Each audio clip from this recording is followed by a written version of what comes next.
So, morning, welcome all. Millennials, Gen Z, baby boomers. What has it all got to do with anything? I'm not too sure. Reminds me of a old story that I heard, went something along the lines of this. When I was 16, my parents knew absolutely nothing, but I was totally amazed how much they'd learned by the time I turned 26, how much they'd learned in the last 10 years. So, yeah, I'm not too sure that 10 years still applies. I think that gap might be widening a little bit. It probably starts at 14 now and ends somewhere around 46, but we'll have to wait and see what the rest of you think. So, Lee, Gen Z versus the baby boomers. Yeah, thank you. As I said, this was a conversation that was stimulated by chatting with my husband, who was sharing with me future trends that were highlighted by Graham Codrington, who's a futurist here in South Africa. And he has focused in previous times on generational differences and how to relate to generations in the workplace. He wrote a book called Mind the Gap.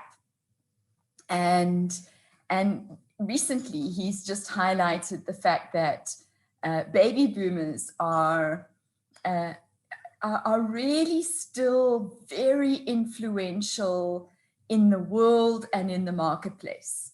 They even though, in previous generations, they might now be sort of in retirement age and sort of going into a place of moving on and the next generation's coming up, that the mindset of baby boomers is we are productive, we are capable, and they're incredibly, exactly, Ivan, retirement, what's that? Is that baby boomers are not retiring. They are reinventing themselves. They're continuing to be contributors and building economies and trying to, but also at the same time keeping control. And millennials who are coming into the marketplace now, previously, before pre-COVID, these were the most educated generation for the last 4 or 5 generations. And as the film, as that little song showed earlier as well, so very hopeful, very ambitious. And suddenly I think the stuffing's been knocked out of them with COVID. And they've experienced the same thing that the recession kids in 2008 experienced. They're people who they know who've personally lost jobs. They entering, some of the older Gen Zs are entering into the workplace. They're not getting the work. Some of them are now currently at colleges, and their whole college life has been disrupted. So their experience of what it is to be a college kid or a university kid has changed. And I just want to add into the equation an article that I just, this is from 2018, but it just shows the difference, just the power of the baby boomers. Baby boomers are anywhere between 53 and 71 years old, despite being outnumbered by Generation Y, which anyway, they come in at 75 million strong, a considerable population force, even if it's not the largest. And here's the kicker. In 2015, baby boomers controlled 70% of the country's disposable income. This is obviously the United States, giving them the biggest spending power of any generation. And then it goes on to say that they are the second heaviest users of the internet. More than half of the baby boomer population is on Facebook.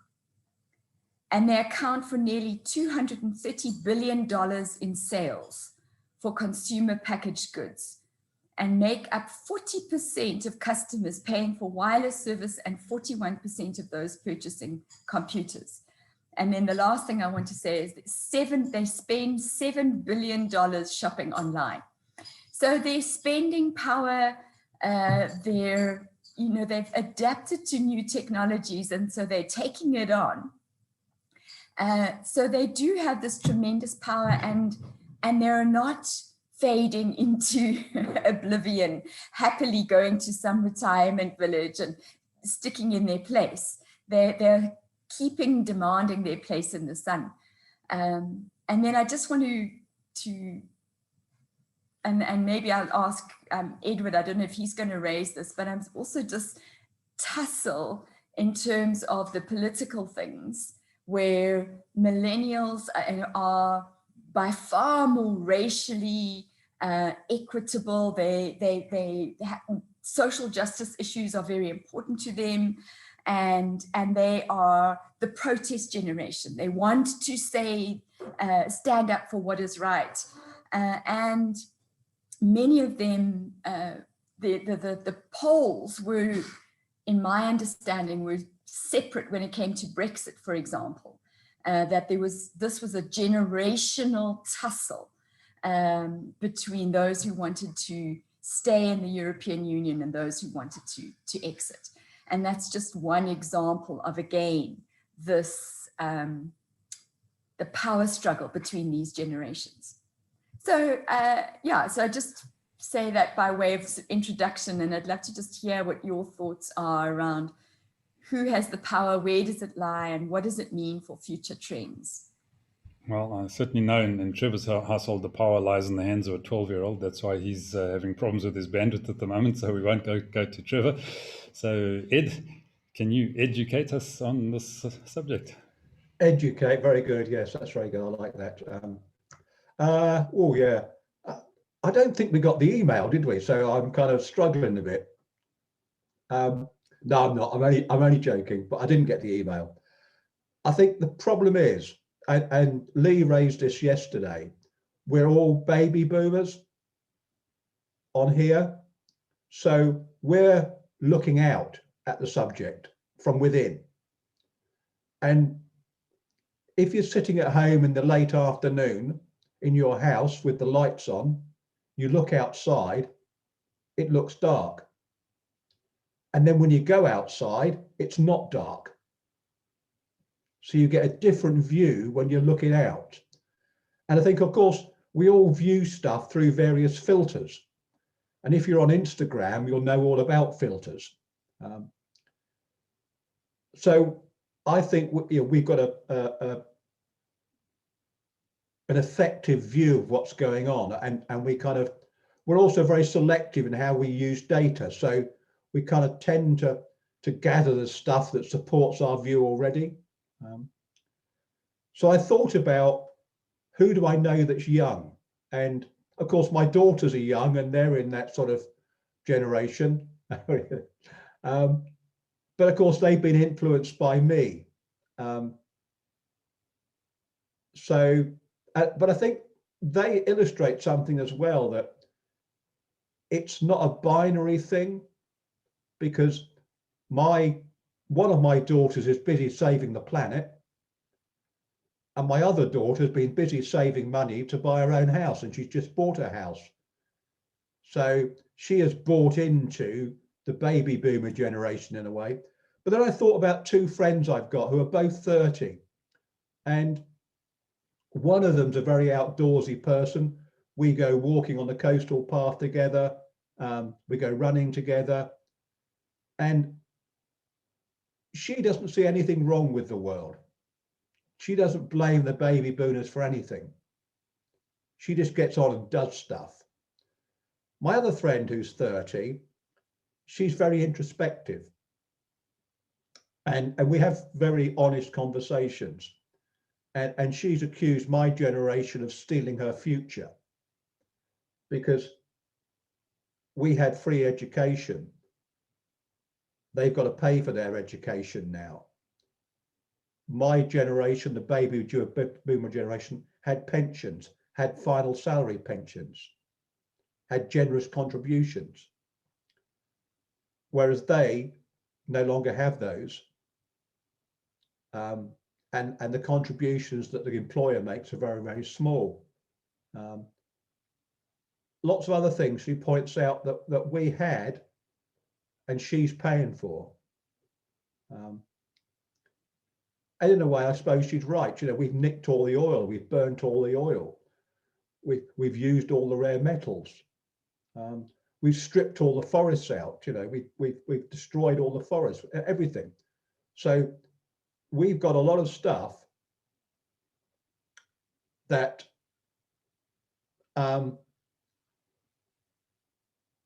they don't have. But then flip it around a bit and think, well, what have we given them? The internet. Really good road structures. You know, most of the motorways were built during our time. Well, you probably haven't got good road structures in South Africa, but you know, most of the motorways were built in our time. We in the UK, more and more, and I think Lee touched on this, more and more people have the opportunity to go to university. We've given them that. Okay, they've got to pay for it. They're living longer. You know, the mortality rates have changed tremendously. As they've had morbidity rates, people have longer being healthier. We've given that to the previous to the next generation. So in a way, the fact that they've got to pay for more stuff is down to the fact that they're living longer, and we've done that to them. They're going to have to pay more for their thing. But I don't think there is particularly any tension around there, because yes, you know, that generation is much more involved in social justice. You know, well, except in some areas, there's no racism in the younger generation, except perhaps in football. But, and it's not an issue for them. It's still an issue for some older people. There's no homophobia. You know, people accept same-sex marriages as any other marriage. I think baby boomer generation sometimes found that difficult to comprehend and deal with. But actually, it was our generation that brought about those laws. We were the ones that introduced them. So I don't think there is a tension, and I don't think there's any difference between the baby boomers and the generation below us. It's just that it happened in our day. We thought our parents' generation was kind of whatever they were. It's just now it's more amplified because we have much more media. You know, in my day, you couldn't really rant against things because, one, you had to go on the street and rant, and there weren't many people, and it rained. And I think the other thing with the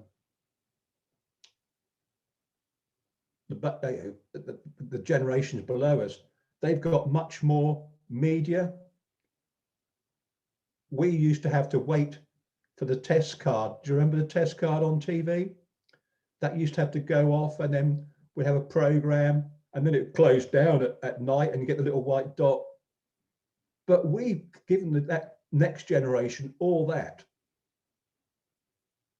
So I think it's just like, you know, my parents' generation gave me the Cold War. They gave me nuclear weapons. They gave me polluting the water supply with DDT, all that sort of stuff. But they also gave me the National Health Service. They gave me an improved railway system, or of course they've dismantled it lately. They gave me telephones and radiators. Do you remember the day? Well, you wouldn't, but in the UK, you woke up in the morning as a kid and you had to scrape the ice off the inside of the windows because there was no heating in the house except for a fire in the sitting room. Now, warm. So I think every generation gives the next generation something, and then that generation moans about the generation before, and it's no different. And I think, you know, whatever your attitude is, you can succeed. So if you're an old person, you can succeed. If you're a young person, you can succeed. You know, my daughter sees no barrier to her getting on in the world, and my friend who goes running with me sees no barrier to her getting on in the world. My other friend who's more introvert sees barriers because she wants to see barriers. That's my thoughts. Great, thanks, Ed. So, in summary, nothing keeps on changing. So, yeah, I think it is interesting, how the views sort of seem to roll, and as I say, when you look at it the way, and I think you gave a lovely balanced view of the different generations and how things have been handed on, and how they might have been perceived. But yeah, good summary there. Thank you. So Jasper, across to you. How's your Gen Z working out for you?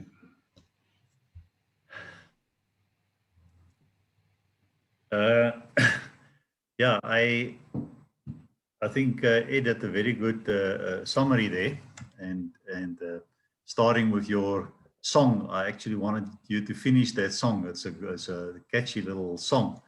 Yeah, I think I want to latch on with Ed there that, and I love this analogy that if you sit in a room with the lights on and you look out, it looks dark. But when you go outside and then you see that it's not as dark as you thought it is. So I think the only contribution I have is to say I tend to agree with him that it's all about perspective, and perspective based in experience and exposure. So in the same age group, a kid that grew up away from, call it, the luxuries of the first world, and not knowing electricity and not knowing internet and stuff like that, would relate differently to the world around him compared to a kid who grew up and his first physical experience was to touch a cell phone and then go on and start doing TikTok and just be comfortable with the new technology. If those two kids then later on get to talk to each other, they would be like aliens because they talk from different perspectives. So I think it's really just what have you been exposed to, and what has been your own personal experience. Now, in my immediate environment, I've got two kids. The one has been basically unemployed since COVID because we're in the guest house industry, and that must have taken a tremendous toll on his psyche to now say, this is what I studied for, this is what I prepared myself for, and all of a sudden I'm cut off out of that income stream. And my other son, who went into the financial services, he's a financial manager with the company and he's still there. So their experiences of where they are right now is very different. So I don't think it's necessary that it's as severe as it says, where they accuse us of stealing certain things from them. It's just that all of a sudden they wake up to the reality where most of them grew up in almost where we, as all of the baby boomers, had to, we were not given anything on a plate. We worked for it. We paid for our own studies. So in South Africa, it was different from the UK. So we almost paid the price of creating a good foundation for our kids. And I think their generation, most of them grew up to their 20s in a fairly sheltered environment with lots of hope, expectation of having a car and a house and all of that kind of things.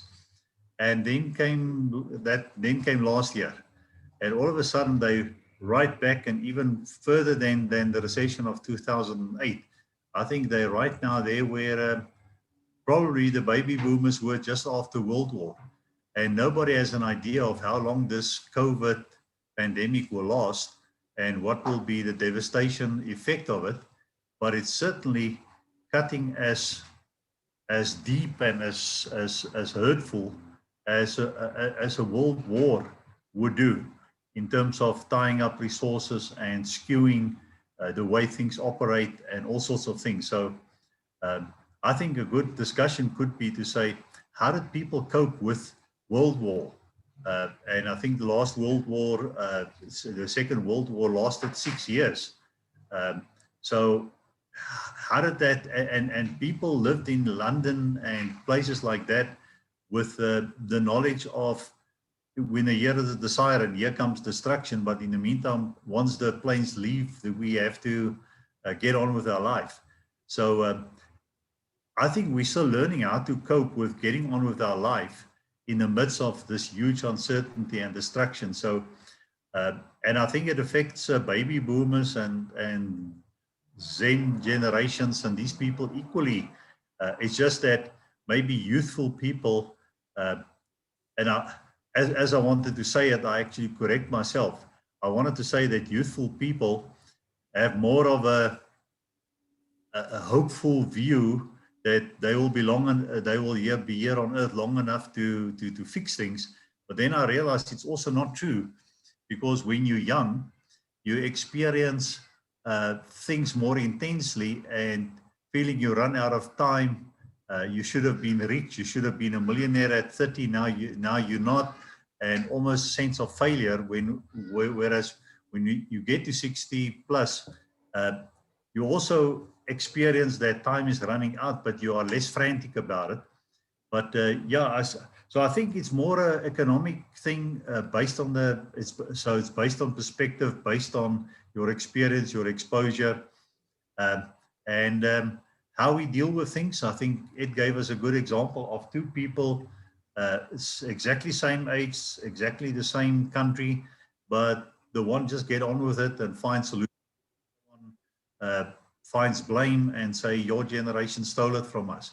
So we will always have that. And I think the blame generation will be the majority, and it's easier to hide behind a Facebook and a Twitter and all of that and just pile the blame on people.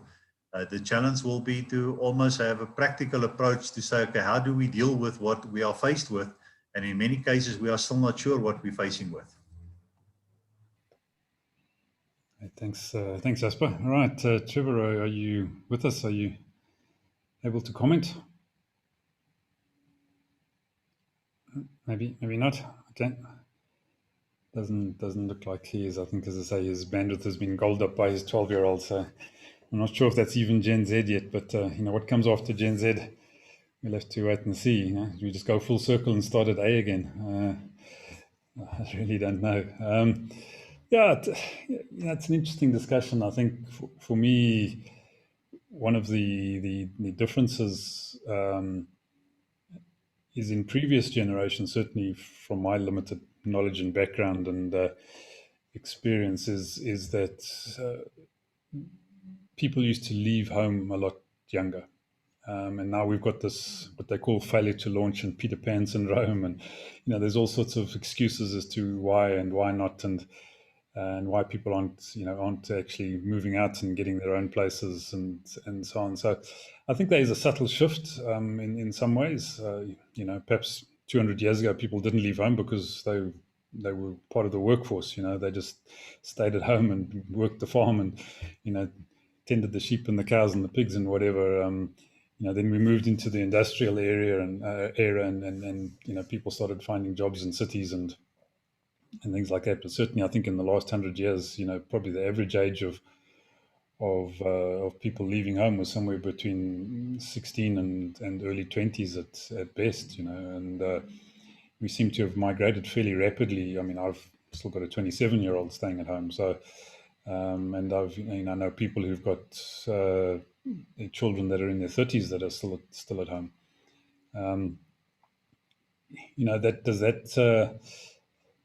Does that give cause for friction? Which way? I'm not too sure. I think sometimes you wish they would move out, sometimes you don't. But I think also what the internet and social media has created is perhaps an artificially inflated expectation of instant success. And hence that little millennial song that I played up front. I think rings has a certain amount of truth. I mean, obviously one can't generalize, and I think generalizations are terrible. in essence, I think both Ed and Jasper have touched on it. I don't think people really change. I don't think they've really changed over all the years. Trevor, your 12-year-old's already taken over your home, so she's not planning to do anything. She's done it. You just haven't caught up with what's going on there yet. So yeah, and I think that's that's the nature. You'll get someone like young Taylor, who's an amazing young lady and got a very strong character and opinion, and she will drive, and then you'll get others who don't. But I mean, that's just human nature. I don't think that's a generational thing at all. As Ed said, you get one person who just everything's possible, and the next person sees all the hurdles, and then struggles. So that's just general human nature. I don't think there's any real difference. There does seem to be a little bit of boxing on the net going on at the moment between Gen Z and the baby boomers on TikTok and places like that at the moment. I seriously wonder whether that's a pervasive thing or whether it's actually just a fairly small group of people making lots of noise, which you can, of course, do now on the internet, as we discussed in the last couple of days as well. So those are my thoughts. Lee, back to you.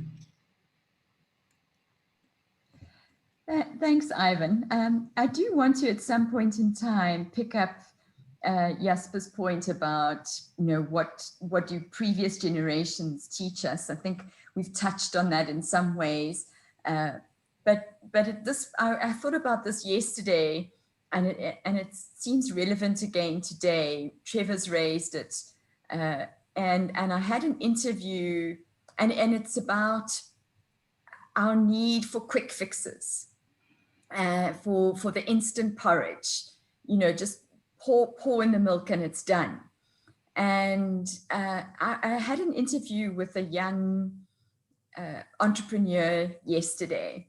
She's actually my daughter's boss, but when I say she's actually 28 or something, I mean she's got a very, very successful business. And so I asked her what advice would she give to startups and entrepreneurs. And she said an interesting thing. She said, you need speed and action. You've got to do. She said, don't look for the results. You must do. Just do the cold calls. Just do the work. And she said, and then on the other side, you need patience. You've got to accept that you're not going to get the instant results, that your actions will pay off, but you're not going to get a reward immediately. And I think she's learned those hard lessons of it does pay off, but you can't, it's not going to be in 2 months or 3 months or 2 days. And so don't get discouraged too quickly. And it was such wise advice from a young person who's literally been there and done that. And I'd like us to talk about a trend that's this, and it's not a new trend, but it's certainly, I think, the digital era has, and our current times, has highlighted and exacerbated this desperation, the looking for something that's going to happen quickly and now. And so I'd love us to just talk about, the desire for quick fixes and what's the antidote, or do quick fixes, are there such things? Do they work? Do they, are we as a generation thinking, we're in the one side of the room and there are actually alternatives that we're not realizing because we're the baby boomers that, work hard, set goals, big vision, drive towards your goals. So let's see what comes out of the conversation tomorrow. Thanks, Lee. I see Trevor's been let out of his cage briefly, so we better give him an opportunity just to wrap up. Yeah, she's just finished her lesson, so I've got a moment to chat here. Just 3 points that I want to make based on what I heard on the discussion is, has there ever been a better time to be alive? And by that, I mean, for me, there's no other time I would have wished to have been alive ever. So I wonder if that is a thought that at some time we should be talking about. The other one is related to this point of the instant coffee, get rich quick generation. I think that consumerism is all about identifying what is it that people want. And clearly we can see with that GameStop exercise and what is going on, the discussion amongst everyone is that this is purely about a drive to get rich quick, and that the technology allows that to happen, and that there are, and we should discuss this, are we in an age where the technology allows you to manipulate masses far easier than could have been done in the past? And what is the difference between a manipulator and an influencer? Are they one and the same thing? Which is quite interesting.